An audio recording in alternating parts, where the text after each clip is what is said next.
Hey guys, thank you so much for paddling on over here to Two Awesome Men.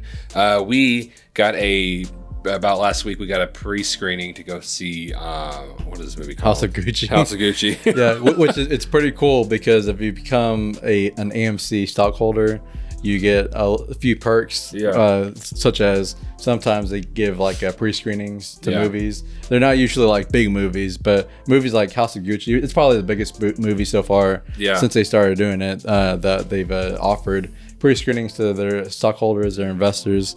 So, I mean, not financial advice, but we're just throwing it out there. Yeah. And you also get free popcorn.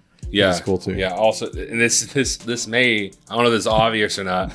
We only have like 430 something subscribers. So this is also not like an ad either. Yeah. We're not being paid. Yeah. It might, I mean, that part might be obvious, but just so you know, we just wanted to bring that out there just for y'all. Like, it's kind of interesting. You don't even have to have that many like shares. Just when you have shares, like you get these kind of perks. It's pretty interesting. And also AMC to the moon. Yeah. I'm gonna throw that out there. No, not financial advice at all. But anyways, we went to go see. I keep on wanting to call it All the Money in the World. House of Gucci. Yeah, they're both about rich people. Yeah. We went to go see House of Gucci. It comes out tomorrow, I think. Well, because I think they're probably trying to get the Thanksgiving people. Oh, that's right. Yeah, that's right. Yeah, it's coming out Wednesday instead of Friday. Wednesday instead. So yeah. So I went to go see this movie.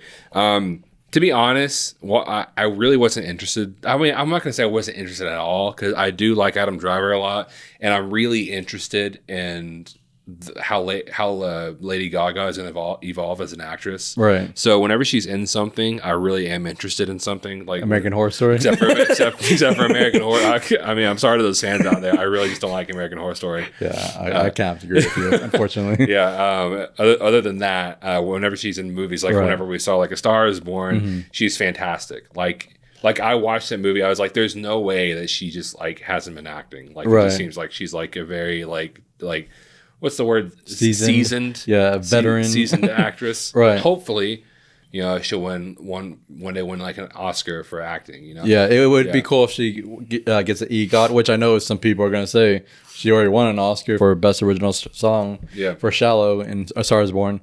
But I really want her to win an Oscar in the acting category just because I think it'd be pretty cool. She does have that talent. Yeah. She has a talent of an EGOT winner. Yeah, she was nominated for A Star Is Born. Yeah, exactly. And I hope she's nominated for this too. Because she did really well in this. All the acting in it is really good. Yeah, which surprisingly, Jared Leto, which if you haven't seen the trailers or any of the posters, he looks like unrecognizable in this movie. Yeah, exactly. And honestly, he's probably one of my favorite parts of the movie, his character, just because I just enjoyed watching him. Yeah. He's like so like pathetic. It just like made me. He's very sympathetic. Yeah, exactly. And like I wonder if like they hired Jared Leto for that role. Or casted, I guess. Yeah. Jared Leto for that role just to make sure they might get nominated for something. Like they'll get nominated for makeup and hairstyle. Right. Yeah. It's pretty much a shoe-in at this point. Yeah. Like I said, he looks unrecognizable. Yeah. Well, I think we're just talking about like. His eyes were like the only thing that I could tell that that's Jared Leto. Yeah, it's not really their fault. It's just Jared Leto has very, very like distinct eyes. Yeah, and but obviously, like always, Adam Driver is a phenomenal actor. Yeah, like, he just is, and like I know.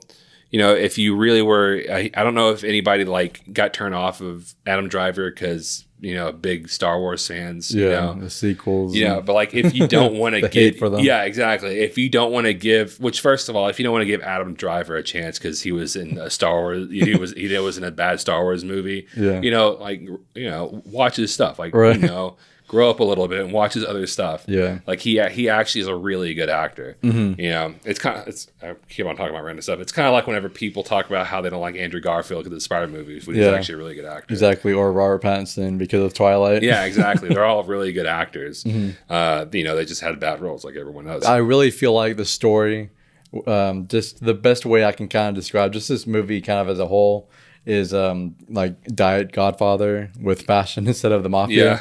Which, I mean, I know it's obviously based on a true story, but still. And also, I know that probably sounds like a huge like negative, but at the same time, it's not like a big negative because the story itself at its core is still pretty good.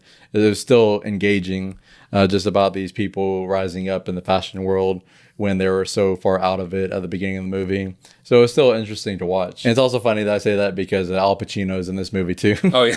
And really overall, and I just want to bring up this point again, is the fact of the matter that really all the interesting accents, all the really interesting aspects. They did have all the accents. They do all have accents, yeah. All the interesting aspects of this movie are really exemplified. We've already talked about the acting. The acting is probably my favorite thing about this entire movie. Yeah, which even going into it, I kind of, because I was even telling Brittany whenever the trailers were being released for this movie, like I wasn't like interested in seeing this movie like at all. The only thing that was getting me interested to go see it was the actors that were in the movie. Yeah. So it's not too surprising that the thing I loved the most about it was the acting. Yeah, exactly. And they really went into the characters and really. Like I said, they're the best thing about this movie, and they really accented a lot of the scenes and really made those dialogues really made the dialogue, and they really made the dialogue as best as it could possibly be. Now, I will say, and I know it's kind of hard for like a true story, like a movie based on a true story, to not do this, especially whenever it's a movie that takes place over like decades, Yeah. But I have seen it done well before, And it definitely didn't do it. Which, if you go back and see this, like I'm gonna bring up Bohemian Rhapsody all of a sudden. We did give that movie a lot higher of a score than we probably would have now. Right. And I think it had to do with the end scene of that movie really clouded our judgment of that. Mm-hmm. I will say this movie didn't do it as bad as that movie, but the fact is that this movie takes place over decades, and so a lot of this movie it really jumps around a lot, and so the movie never.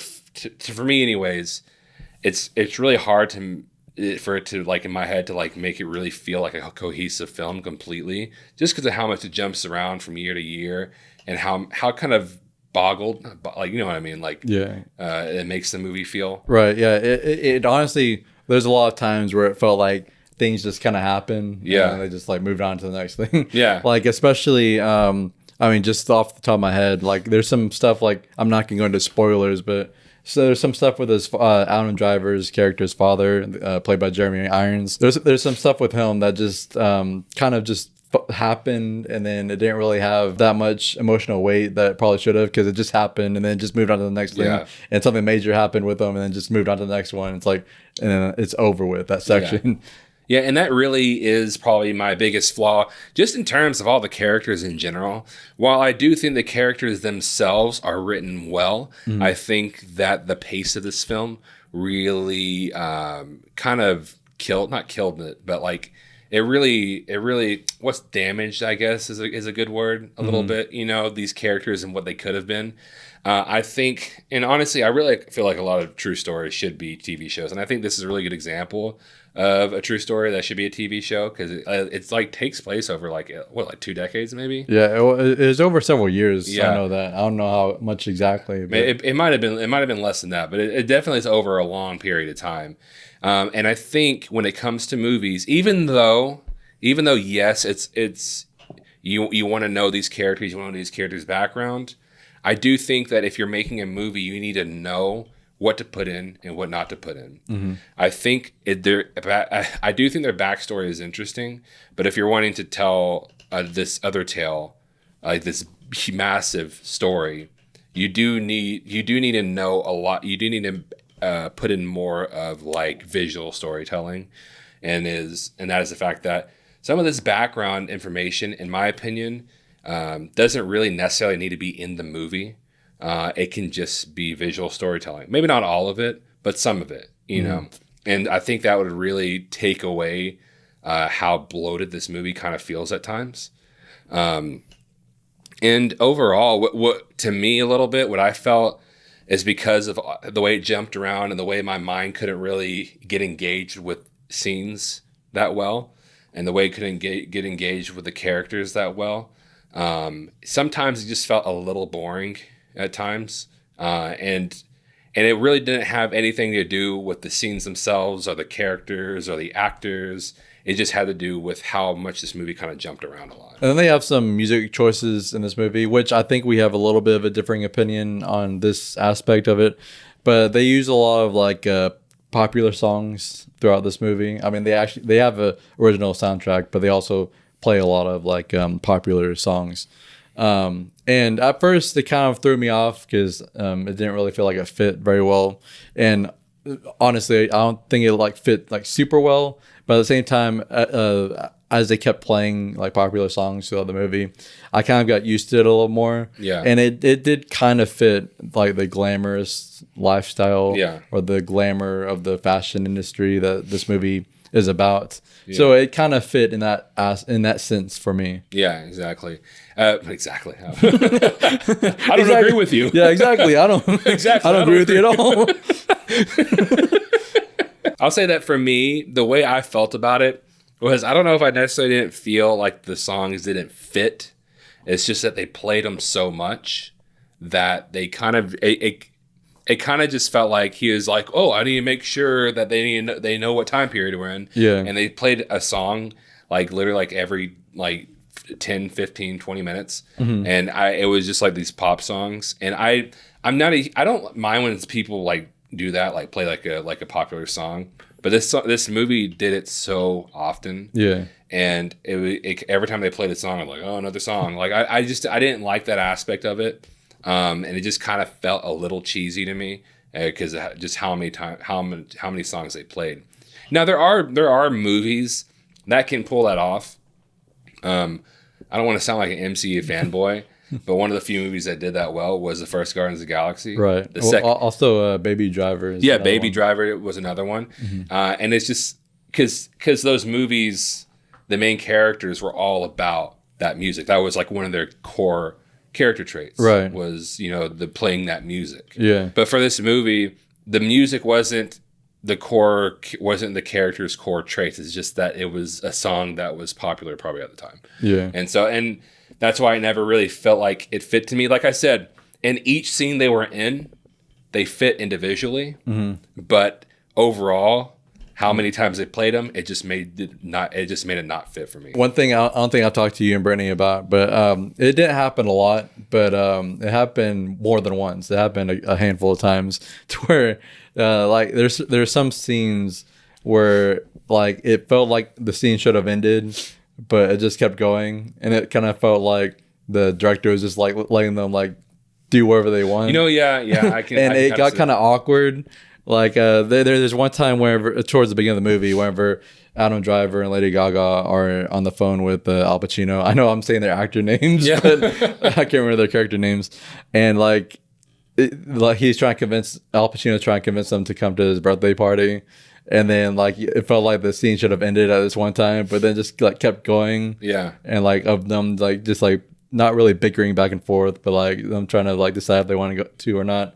And it just kind of got awkward. Yeah. And it happened a few times throughout this movie. And even though we're talking kind of negatively about this movie right now, I do want to make sure people understand that I don't think this is a bad movie. Yeah, for sure. By any means. I just think that it could have been done better. Mm-hmm. I think, like I said earlier, true stories, movies about true stories, if they take place within this much, like a huge span of time, I think they either need to be TV shows, or they need to kind of compromise within themselves on what do I not need a film.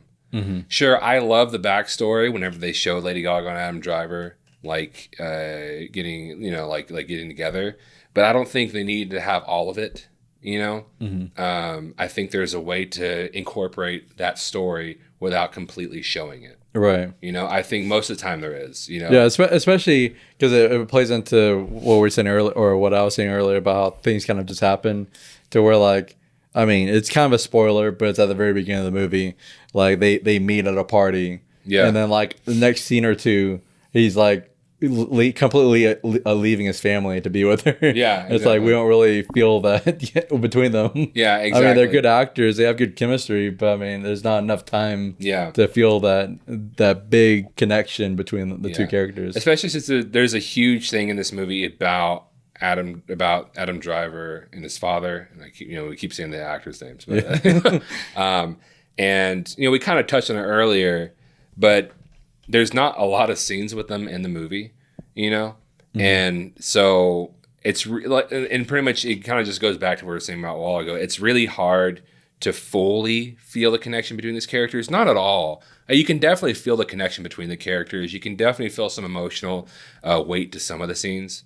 But to say that I felt as much as they are wanting me to, I don't think so. I don't think it was probably like even maybe like half maybe of what they're wanting me to actually feel with these characters and what they're wanting me to feel with the story. We are going to say that, oh my goodness, this movie. House of Gucci. House of Gucci. House of Gucci.